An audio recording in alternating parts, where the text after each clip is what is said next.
మహాతేజస్వరూపులు క్షాత్రధర్మ విరాజితులు ఈ యువకులు ఎవరో అశ్విని దేవతల వలె వెలుగుచున్నారు. వీరిని గూర్చి నేను తెలుసుకోవాలనుకుంటున్నాను అన్నాడు. అప్పుడు విశ్వామిత్రుడు ఇలా సమాధానమిచ్చారు.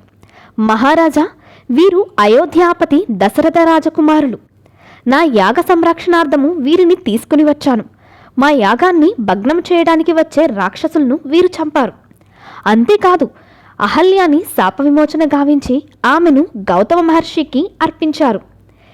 ఇందు పెద్దవాడు శ్రీరాముడు, రెండవవాడు లక్ష్మణుడు అనేసరికి జనకుని పురోహితుడు శతానందుడు రామలక్ష్మణులకు నమస్కరించి, మహాత్ములారా, నా మాతృమూర్తిని నా జనకుని కర్పించిన పుణ్యపురుషులు మీరు. జనకరాజా, పరమశివుని విల్లును ఈ సుందరులు చూడాలని ఇక్కడికి వచ్చారు అన్నాడు మహర్షి. శ్రీరామ, ఈ మహర్షిని గూర్చి